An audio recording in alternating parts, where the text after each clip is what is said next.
Hey everyone, this is Dreadnought and Archon. We're here with another Inferno Friday video. We're going to be doing some Inferno Act 4 to show a little bit of the difficulty drop after the 1.0.3 patch.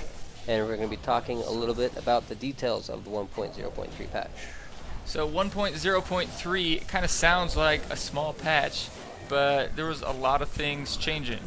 It's really Especially if you play Inferno. Yeah, definitely a lot of stuff changing with Inferno, with jewel crafting, and we're just going to kind of run down some of the big ones in case you guys didn't get a chance to read the patch notes. But we won't cover everything, so if you want to get a full description of it, you should go to Blizzard's site, and we'll put a link in the description to the patch notes.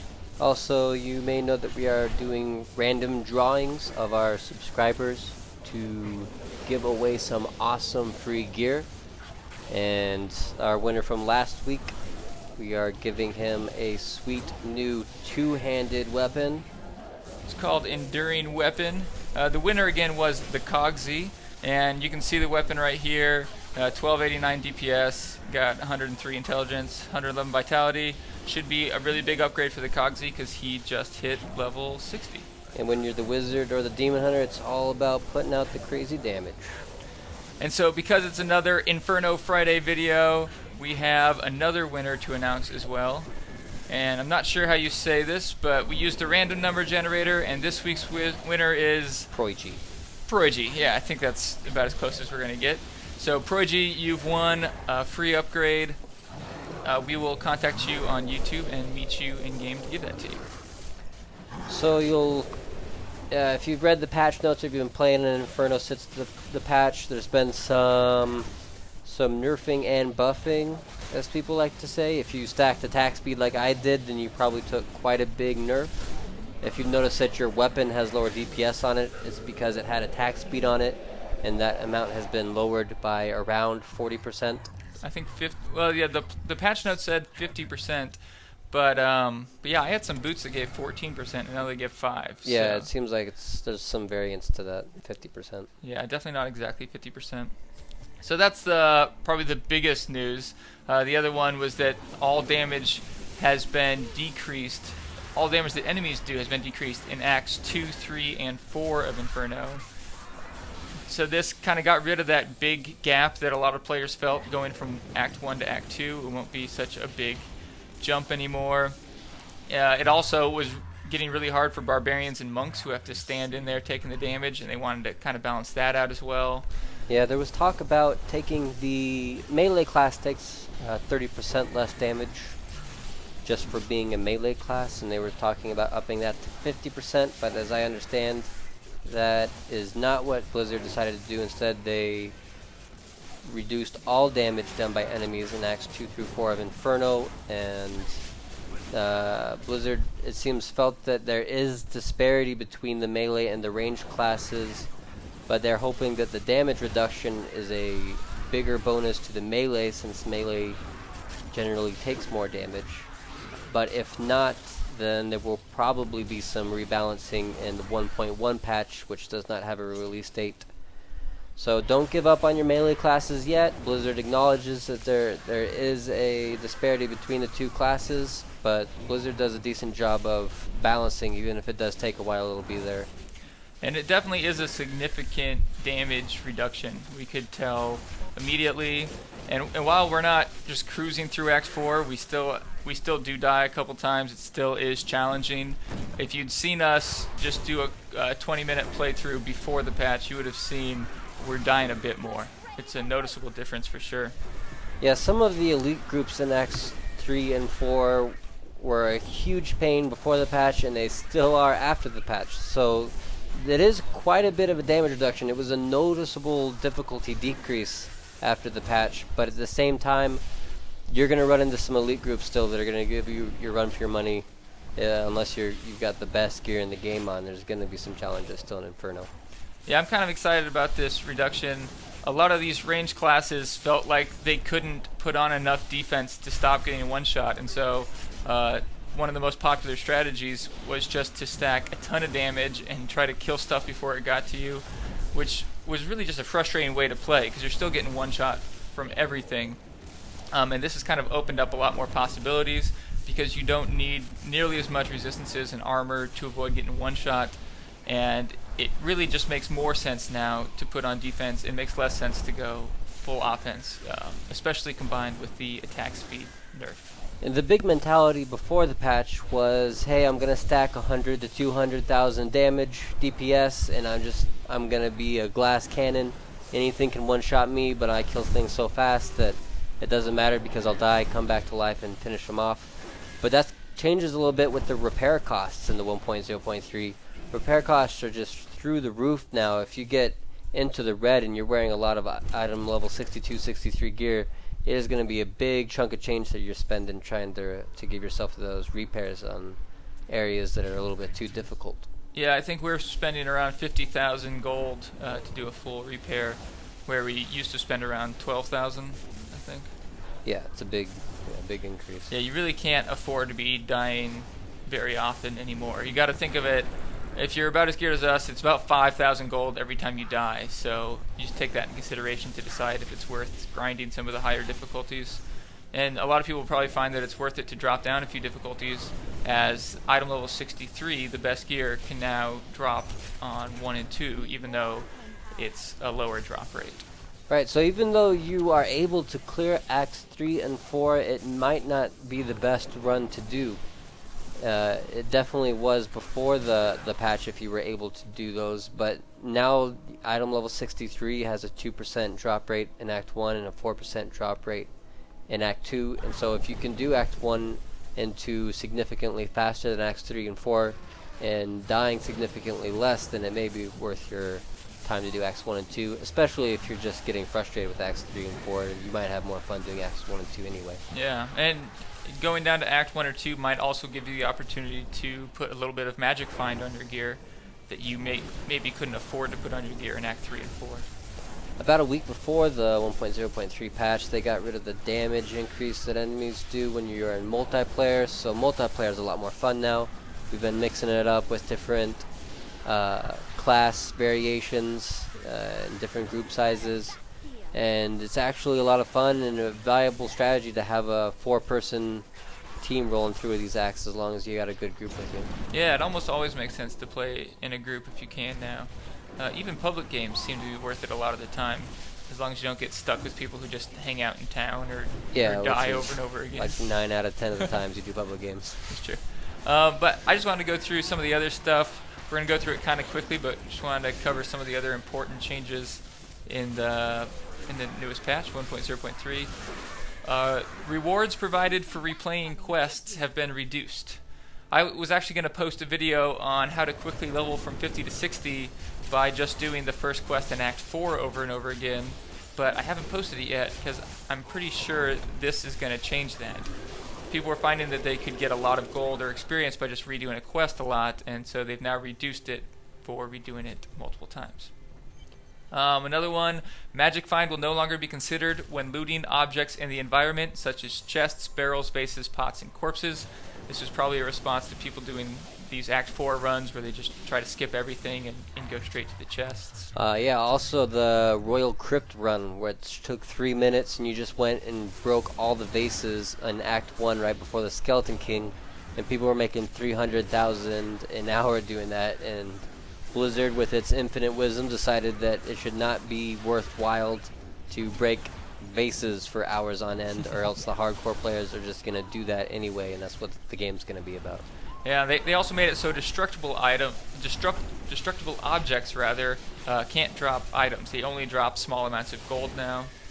Just make it a little bit less worth to do those kind of runs. They've changed crowd control reduction. It's one of the stats on some pieces of gear. It used to make it so the reduction of the crowd control was reduced. Now it's the level of the crowd control. So for example, previously if you were debuffed by a 60% slow that lasted 2 seconds while wearing gear that provided 20% crowd control reduction, your movement speed would be reduced by 60%, but only for 1.6 seconds. Now the same amount of crowd control reduction will reduce the slow effect to 48%, but the effect will remain for the full 2-second duration. And that was just read straight from the patch notes. And if that didn't make sense, rewind and listen to it again. It makes sense, just hard to follow. Yeah, you can also read it in the patch notes if it was a little confusing. But yeah, overall, the Inferno play is a little bit quicker now, in my opinion. A little bit easier to do the higher acts, but at the same time, you don't feel obligated to do the higher acts because you can still find the best gear in the game in the first 2 acts.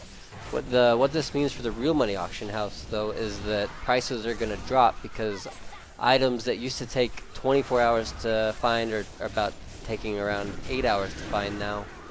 And so you're going to see a lot more high-level gear flooding the AH.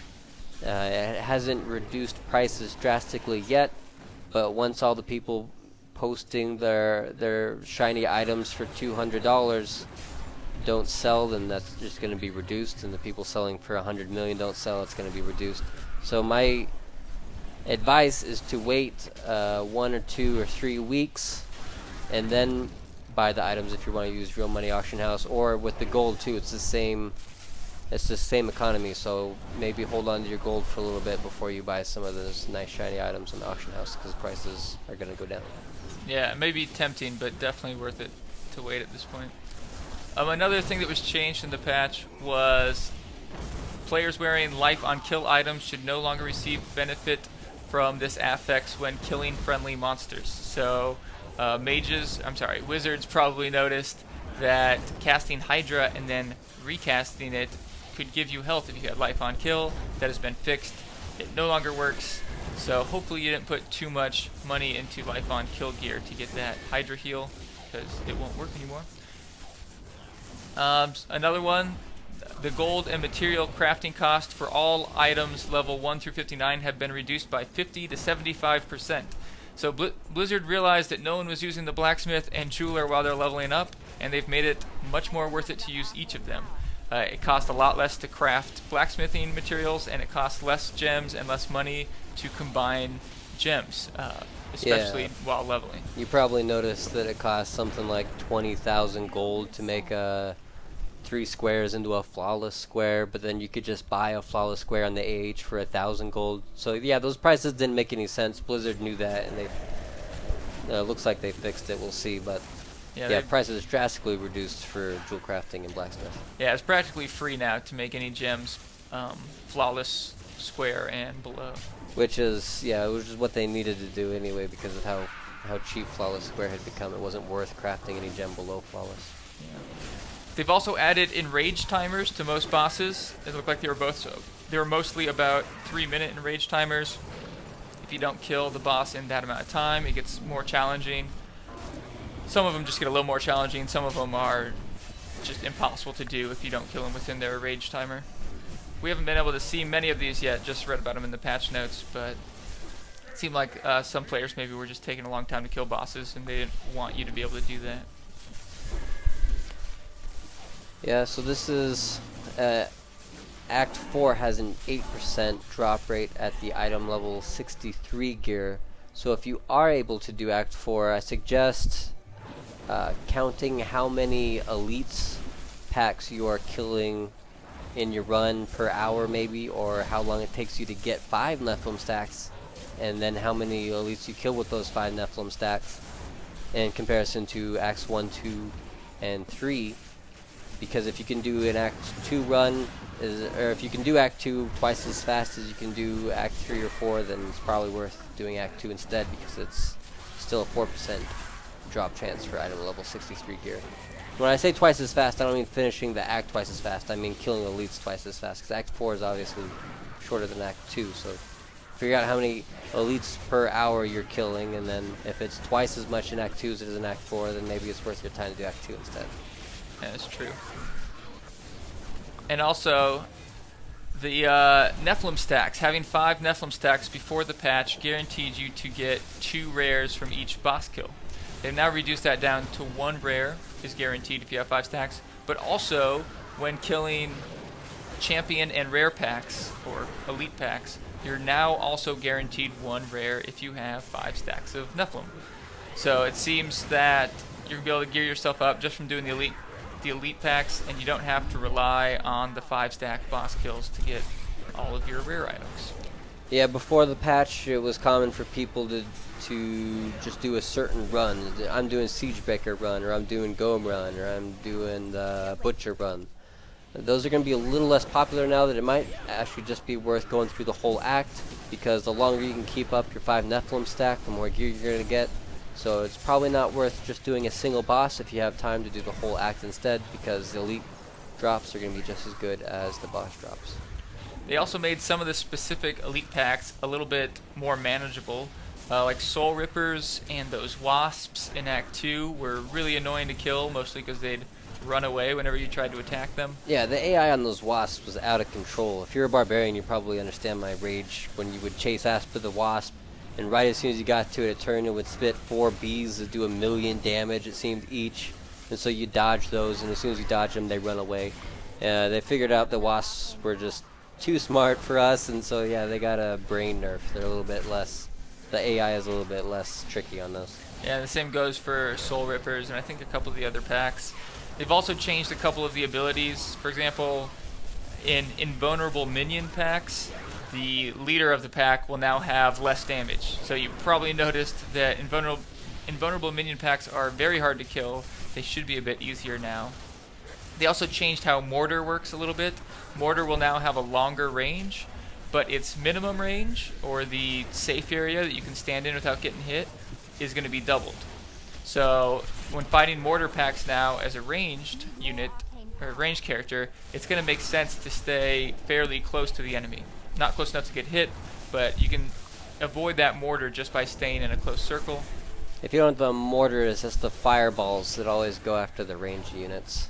Yeah, and melee, Mortar I don't think was too much trouble for melee before, but it should be even less trouble now. Yeah, it is. It wasn't much trouble before, but when you're a melee and you're doing progression that's a little bit above your ability level, you're not going to be able to stand next to things for too long, and so it wasn't really uncommon for me in difficult areas to run away from the elite group for a second to try and wait for a cooldown and then run straight into the Mortar, but it's less likely to happen now with the range being farther away from the Mortar. So it should be easier for the melee, and if the range adjusts properly, it can be easier for the range also. Yeah, they also made a few small changes to the wizard. For example, magic weapon. Before it seemed like it was giving a 30% damage increase, at least on the character sheet. From what I've read, it was only giving 15% damage. It was the character sheet that was wrong, but they fixed that. So either way, it does only give 15% damage now, and that reflects correctly on the character sheet. They also added a buff icon, so when you have magic weapon on, you can tell that it's on without having to look at your weapon to see if it's glowing. So that'll be nice. Another thing that they changed about the wizard is the star pack rune for meteor will now correctly do arcane damage instead of fire. I wasn't really aware of that. Maybe you guys were. And then for mirror skin on diamond skin, the amount of damage reflected will now cap at the amount of damage absorbed by diamond skin. They've been doing this for a lot of damage reflect skills. They'll now cap at either the amount that the skill absorbs or 100% of the player's health. So I'm not sure why. I guess they thought that some damage reflection skills were overpowered. I didn't notice it personally. So you can tell we still have trouble with some of these elite packs, like that last one took us a while to kill. Yeah, you probably noticed that the Enrage timer actually went off and we killed them over in the Enrage. So Act 4 is by no means easy for us yet, but now it's at least doable. We can get through it without dying over and over again. Right, that's what I was talking about though, with you get to pick your act though, because when I'm in this area I have to have my life on hit gem in my weapon, I have to have all of my defensive passives, and so my damage reduction is just huge. I can get about twice the damage in Act 2 as I can in Act 4, and so it's probably worth me doing Act 2 grinds more than it is doing Act 4 grinds. But yeah, that may be different with gear that I get in the future in 4-man groups. Yeah, or at the very least Act 3 grinds. It seems Act 3 is a good place to grind because it has that same 8% chance to drop item level 63 gear that Act 4 has. Yeah, actually after doing this run we decided probably if we were going to do Act 4 we'd do Act 3 instead, because same drop rate but you can find elites faster, and it seems that The mobs in general are a little bit easier. Yeah, it seems to make sense. You might have noticed that I have an attack speed of 1 at this point. I got rid of my attack speed gear, and I'm starting going for crit hit and damage. It's not that I don't think that attack speed's worth it. I think it needed the debuff, and I think it still is worth it. But crit chance and crit damage expand upon each other. They're exponential. They'll multiply each other. So if you're going for the long haul, you're looking to improve your gear for the long term. It seems that crit hit and crit chance are the way to go, because once you get enough of them, they are going to become much more worth it than attack speed. Yeah, crit hit chance and crit hit damage is an interesting stat, because when you first start developing your crit hit chance and your crit hit damage, if you're starting from very little, then you're going to see really small gains at first, because if you have 50% crit hit damage and 5% crit hit chance, then increasing your crit hit from 5 to 10 isn't going to be a noticeable damage increase, or increasing your crit hit damage from 50% to 75% with still that 5% crit hit chance isn't going to be a noticeable damage increase. But the higher your crit hit is, the more the crit hit damage is going to affect you, and the higher your crit hit damage is, the more the crit hit chance affects you. So remember to stack both of those as you're getting crit, not just one of them. I have some Demon Hunter friends who like to turn on Sharpshooter, stack up their crit hit damage really high, and then say that they do 100k damage, when in reality it's much less than that, because their crit hit chance is way too low. Yeah, that's true. And this slow attack speed has actually gotten really frustrating, and so I think I'm going to try switching to a one-hander and offhand in a couple weeks. On a side note real quick, me and Dreadnought will be going out of town tomorrow. We're actually going on a cruise with our family. We're going to be gone for 10 days, so there'll be a little hiatus from videos, but when we come back, we're going to try to make up for it and put out, we're going to try and do a video a day, but no guarantees. We'll see how it goes. We always put out for our subscribers. We put out as much as we can. And so we won't have a winner announcement next Friday, but there still will be a winner. If you want to be eligible for that, go ahead and leave a comment. We forgot to mention before that it's only available to US players. So if you want to be eligible, just mention that you play on a US server in your comment, and you will be entered into the drawing. And we'll be announcing that as soon as we get back around July 4th. So any comment that says something about you being on a US server, and you are automatically entered into the pool of possible players to be picked for our random upgrade. So thank you guys so much for watching. Please subscribe if you haven't already, and we will see you guys soon. We'll have another video out for you when we get back. Adios.